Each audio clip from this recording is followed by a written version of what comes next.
I'm Deidra. We're doing the ReadAloud on behalf of the Diversity Committee, and I'd like to welcome you all today. I'd also like to thank our guest speaker. Actually, we have three readers today. Miss India Brown, she's our first year philosophy major, and actually she writes poetry. She's got several pieces that she's going to read today, possibly if she has time. I know she's under she has some other commitments to go to today. Unfortunately, our second reader, Miss Autumn Williams, she had a family emergency, so she's not able to come, and we're still waiting for our third reader, Miss Kaila Taylor. So, without further ado, I'd like to go ahead and have her read, and this is actually on behalf of Black History Month for the OSU libraries. And again, I'd like to thank you for taking time out for your business. So, in honor of Black History Month, I looked up a poet that I know nothing about, but she's from the Harlem Renaissance. Her name is Georgia Douglas Johnson, and I read some of her things, and I really like it. So, the first piece I want to read is called Black Woman. Don't knock at the door, little child. I cannot let you in. You know not what a world this is of cruelty and sin. Wait in the still eternity until I come to you. The world is cruel, cruel, child. I cannot let you in. Don't knock at my heart, little one. I cannot bear the pain of turning deaf ear to your call, time and time again. You do not know the monster men inhabiting the earth. Be still, my precious child. I must not give you birth. That's the first piece. The second piece is called The Heart of a Woman, also by Georgia Douglas Johnson. The heart of a woman goes forth with the dawn, as a lone bird soft winging so restlessly on. After afar o'er life's turrets and bells does it roam. In the wake of those echoes, the heart calls home. The heart of a woman falls back with the night and enters some alien cage in its plight and tries to forget it has dreamed of the stars while it breaks on the sheltering bars. So those are poems by Georgia Douglas Johnson. If you like, I can read another one of mine, but then I should go. Okay.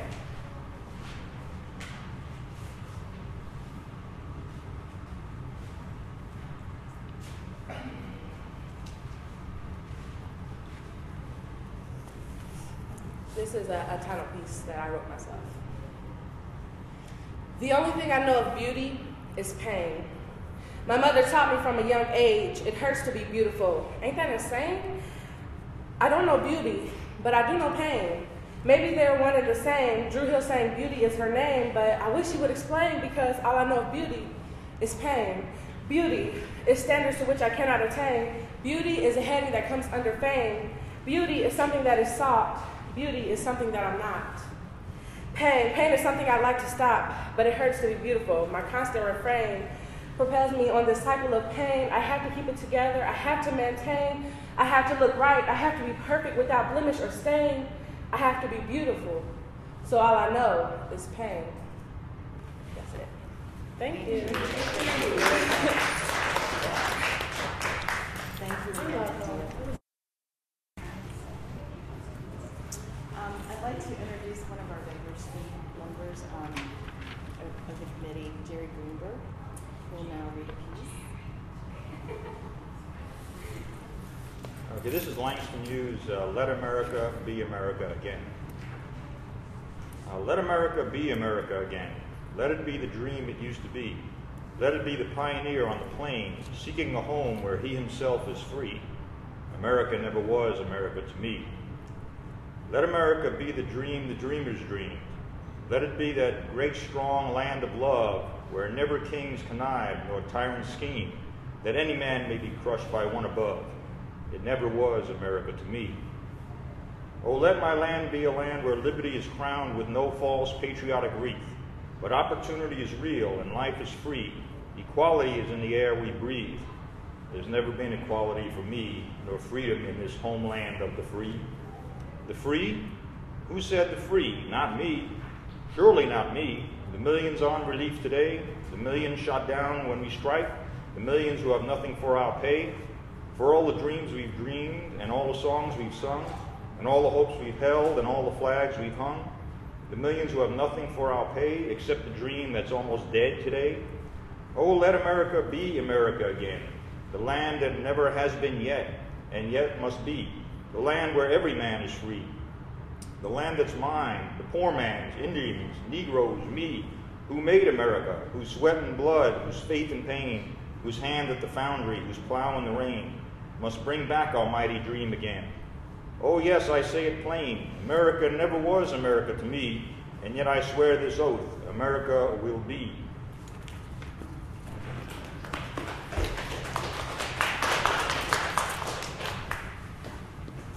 I'm Deidra, and I will be reading from Herstory, Women Who Changed the World. This is edited by Ruth Ashby and Deborah Warren. I will be choosing a selection that is based on Shirley Chisholm, who was born in 1924. Women should perceive that the negative attitudes they hold toward their own femaleness are the creation of an anti-feminist society, just as the black shame at being black is a product of racism. Unbought and Unbossed, 1970. Shirley Chisholm once heard a politician say, black people will advance someday, but black people are always going to need to have white people leading them.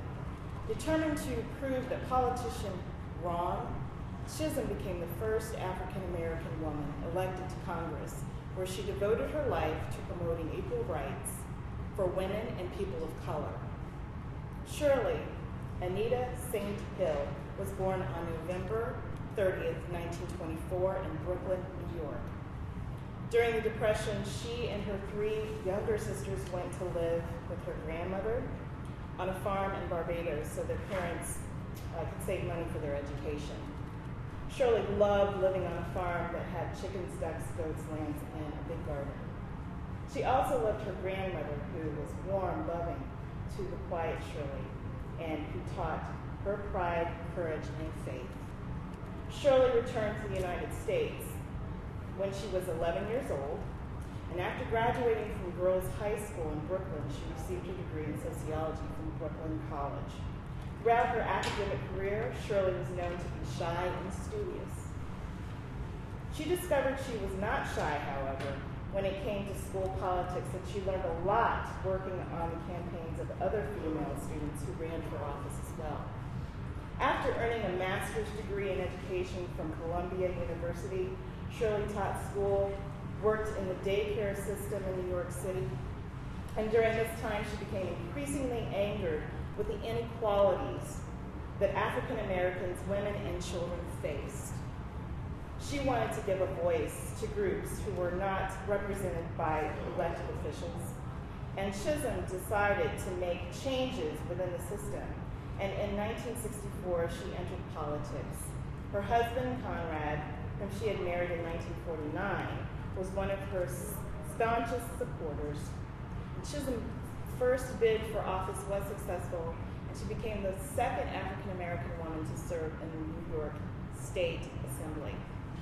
As legislator, she promoted child welfare, and she introduced state law to fund the creation of daycare centers. People liked Chisholm's direct, honest style. In 1968, she became the first black woman elected into the United States Congress. From the outset, Chisholm had tough battles to fight in Washington, and during her 14 years in Congress, Chisholm lobbied for critical causes: employment, education, welfare reform, health care, housing endowments for the arts, job training for handicapped, and school safety. She outspokenly criticized American involvement in the Vietnam War at the time when it was very politically prudent to do so. And so she supported the Equal Rights Amendment and women's right to safe abortion.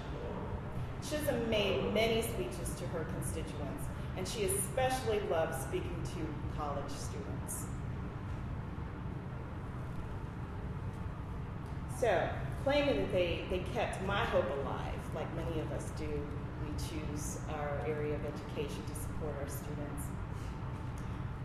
She especially loved to support them, and they did not take no for an answer. Once a student asked her when someone other than a white male was going to be president, the question stuck in her mind, And in 1972, she made an unprecedented move. She ran for president. The bid was unsuccessful, but it was proof of the increasing political power of women and African Americans. Chisholm remained in Congress until 1982, when she decided to return to private life. Since retiring from politics, she has been a professor at Mount Holyoke, College and scholar in residence at Spelman College and the first president of the National Political Congress of Black Women.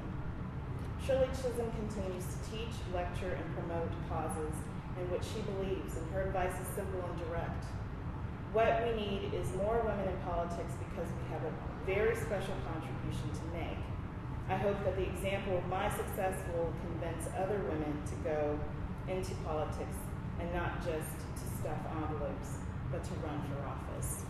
And I think the reason why I chose this piece to talk about Shirley was last year, if you were at our, we had some presentations in Sullivan Library, and we had a whole First Blacks,